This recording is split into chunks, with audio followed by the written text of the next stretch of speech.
Well, the easiest thing is to have fun. You know, I always say to people when they're looking at choosing a business is that they should do something they're passionate about. So the easiest thing for me was to talk to people about the future and to help people strategize in their companies about the future, because I get a lot of pleasure out of it, and so does my co-author. And I think one of the selling points for an entrepreneur is to show that he or she really believes in the product that they're selling you. So it was very, very easy for me to do this because I get paid for having fun. Nick Reed founded Sales Labs in 1997 with the dream of building a better sales training company. He led a number of groundbreaking research projects to turn selling into a formula anyone can follow. The resulting books have become bestsellers, and his training is now taught in 40 countries. He now promotes the secrets of the world's fastest growing companies to help businesses everywhere. Nick, welcome to studio. Thank you. It's good to be here again. Now, Nick, at what point does an entrepreneur decide or need to now implement a sales team into his business? It's a good question. Most entrepreneurs know their business and their product backwards. They're always the best person to sell in the early days, and they probably won't want anyone else selling it because no one can do it as good as they do. But you know, they need to decide if their business is going to be one that brings in income for their lifestyle, in which case a number of clients will do to provide the income. The challenge that any founder entrepreneur has is that they're so busy selling, and then they have to deliver what they've sold, and while they're delivering, they're not out selling. So you often end up with businesses that have a very choppy cash flow or peaks and valleys in their business. So they need to get to a point in time where they say, if my business is scalable and can grow, now is the time that I need to put on some other salespeople to build the business beyond what I can do with my existing network and the people I'm doing favors for, or who are doing favors for me, and that initial client base. If they want to scale, they have to get other feet out on the street. Now, is trust a big issue in terms of getting the right salespeople? Because Alon has been talking here that today he had to send out his sales team to go and clinch a deal. How does that work, especially with entrepreneurs that really know the business like the back of their hands and now having to trust in other people to make those sales? Well, they have a responsibility, don't they, to transfer as much knowledge as they can to the new sales force, so that they can sell almost as good as the founder, and maybe bring them in on customer meetings more as the exception than the rule. And the entrepreneur needs to be willing to let go, and that can be sometimes the hardest thing for them to do. But the better they train their sales force on what is our product, why is it different, what are the value propositions that it brings to the customer, how do they benefit, and help them do as good a job at getting those messages across to the customer, then really they shouldn't have anything to fear. You know, Nick, I was recently in a conversation with 9 other entrepreneurs where we were talking about our sales teams, and many of the people around the table spoke about the fact that their biggest issue was the fact that they perceived these salespeople when they came for the interviews to be great. And in a weird way, they were good salesmen, they sold themselves. But when it came down to actually selling, that by far the majority of their sales teams were inefficient and bad. You want to talk to that? I think it's a fascinating point. You know, if you were the head of a hospital and you were employing a surgeon, you'd want to make sure that that surgeon had passed all of their accreditations to actually be able to do the job. And that involves people watching them actually do surgery and giving them pointers on how to improve their technique. But when you're interviewing with salespeople, it's astonishing to me how many entrepreneurs never actually have an interview where they say to the salesperson, okay, here's a sheet of paper with some notes about some products and services and some value propositions. And on the other side of the table is somebody, not me, right, not the entrepreneur, but somebody else, who is going to play one of our typical customers that we sell to, and they've got some certain needs, and they've also got some certain objections which we often encounter. And if through your questioning you dig out all the objections and handle them and process them and end up making a sale, that'll be great. I'm going to sit over here and just watch you sell for 20 minutes. Go. But has their past success really been as a result of their ability or their company's branding? That's what every entrepreneur has to get right when they bring people on board. Now, Nick, apart from putting that in place, are there other systems that entrepreneurs can put in place when it comes to their sales teams?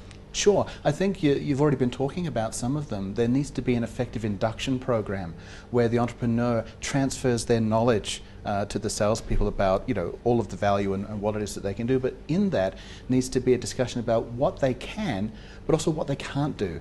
Because you don't want the salespeople going out there and making promises to customers that the company can't actually fulfill. And so that's a really blunt and honest discussion that they need to have. Because there's nothing worse than a salesperson promising the world, and then the guys who are then responsible for looking after the customer and delivering the product or service say, he promised what? No, we can't do that. And then you just end up with an upset customer and a bad reference in the marketplace.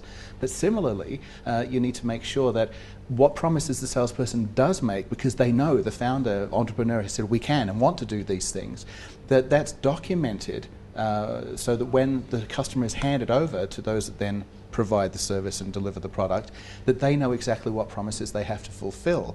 Otherwise, again, you end up with a broken expectation. And so one of the systems that really needs to be put in place is that communication between departments. It's amazing the number of times salespeople go out and they don't have a meeting plan. They haven't taken the time to write down what questions do they want to ask, what ideas do they want to seed into the customer's mind to differentiate them, and what commitments do they want to ask for, and what are the things that the customer is asking for and that the salesperson has committed to. Because if that was a document that more salespeople kept, they could then hand these over to the implementation team or the customer service team, and they'd know exactly what is front of mind for the customer and deliver that. And that's what leads to great testimonials and case studies and positive word of mouth. Nick, we've got a sales team at Racecorp, and as the sales team grew, I was the guy. I'm also in sales, as most entrepreneurs are. And as the team grew, I realized that I needed a sales manager. And I looked at my sales team, and I've got some really, really good professional salespeople. And I was always in the dilemma: do I take my top sales guy who's been there the longest, understands the business backward, and make him the sales manager, or not? And I decided not to. And I decided to find somebody outside of the company, bring him in as sales manager to manage the existing team. And the pros and cons of that were that the pros, of course, was this was a professional manager who had been doing that before. But the con was the fact that he didn't have as much knowledge as the people who would be reporting to him. And so in a weird way, it set up a weird dynamic until he got to a point where he had that knowledge. Could you comment on that? Is my situation normal? It's absolutely normal. It's a thing that a lot of entrepreneurs have a challenge with, because they've employed these guys, maybe they've promised them career advancement, and they want to see them grow with the business. It's a very natural instinct to want to see them move up as almost a rite of passage into a management role. But it is a good question, is that really the right thing?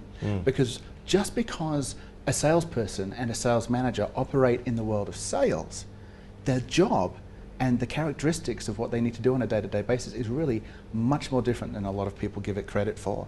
It's kind of like a nurse is in the same healthcare industry as a surgeon. We talked about a surgeon before, but you wouldn't expect her on Monday morning to pick up the surgeon's scalpel and start working, because she doesn't have necessarily the right temperament, background, training, and so forth. So just because somebody's been a great salesperson, what is it that's made them great in that role? Typically they're a lone wolf, typically they're very autonomous, they can go into their shell and beaver away and get the result. Not always that good at sharing information, not always that good at doing the paperwork. Just leave me alone to get the number, and as long as I'm bringing in the bacon, just get off my case. And so you get people that can be very successful in bringing in the numbers. They also know the product, they know the company, they understand the culture. But once they're in a management position, the very things that made them successful as a salesperson can sometimes make them very ineffective as a team leader. No longer can they be the lone wolf. They have to learn to step back from the spotlight and get results through others. They need to understand that they have to do things maybe they've never done before. Creating the forecast, managing territory sizing and allocation, doing the hiring, doing the firing. And sometimes if you've got a very social salesperson that likes to be liked by their customers, and then they're leading a team and they want to be liked by the team as well, sometimes they can't make the hard calls that a manager has to. So it really is quite a different culture. Nick, thank you so much for your valuable advice. Thanks for joining us today. Always a pleasure. Thank you. It's now time for the MTN Business Quick Tip of the Week.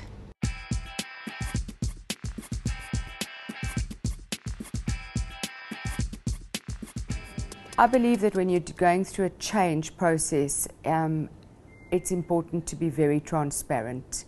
The team needs to know that we're in trouble unless we get this contract, so that they can all stick together and there can be a joint initiative with a focus to go into.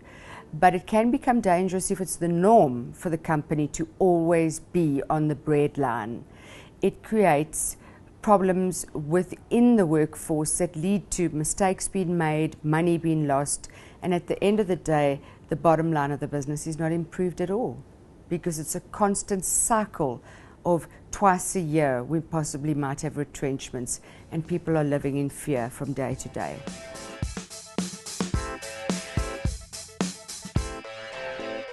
This program is available on our website. Log on to www.businessdaytv.co.za, click on shows, and then scroll down to the Big Small Business Show.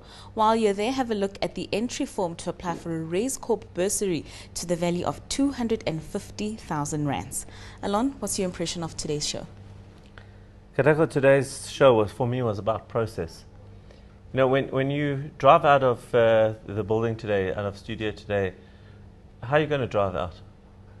The same route that I'd normally take. Yeah, so there's a route in and a route out. It's the same entrance, right? Mm-hmm. But you're going to go onto the left-hand side. There's going to be a gentleman that's going to meet you there. He's going to ask you perhaps to open your boot, to check your boot, and then it's going to open the boom and let you out. At the same time, another car might be coming in, and they would have to sign in and go and be placed in some parking. That's called process. And the reason why it's there is so that when a car's coming in and cars coming out of the same entrance, that they don't crash. They're checking because they're trying to prevent any theft, and they're probably signing you in to and putting you in parking so that they control all the parking bays. Those are all processes, and they've come from many years of people who've done parking, and I'm using parking just as an example, where they've realized that they have to control the left is where you go out, the right is where you go in, and so that the whole system works far better. We spoke about with Nick in when he spoke about the sales teams. He spoke about introducing process in sales. It makes it easier, it makes it better, it makes it work far better. And what I particularly liked with Nick's interview was where he spoke about a meeting plan. That when you go into a meeting, this is the plan, there's a process, and then you can use that in order to give it to operations to execute on. So it makes the whole thing better and easier to use. What I particularly enjoyed with Fatz's interview was he took his mistakes and unpacked the mistakes and said, well, these are the areas where we haven't got a process to govern that. We're now going to create a process to govern that. As he put it, repackage it with the new process in place, okay, and then implement it in the business so that the business doesn't repeat the same mistake. Now, very often with small businesses, they make the same mistakes again and again and again because they fail to introduce process into the business, because entrepreneurs hate process. But I'm saying the successful entrepreneurs introduce process. Process will set you free. Process is key. We'd love to hear from you. Send us a mail to bigsmall@bdtv.co.za or tweet us at bsbs_bdtv if you'd like to give us feedback or have your business showcased or suggest topics for discussion. Until next week, it's goodbye from me. And goodbye from me too. And remember, if you think it, write it down and make it a processed reality.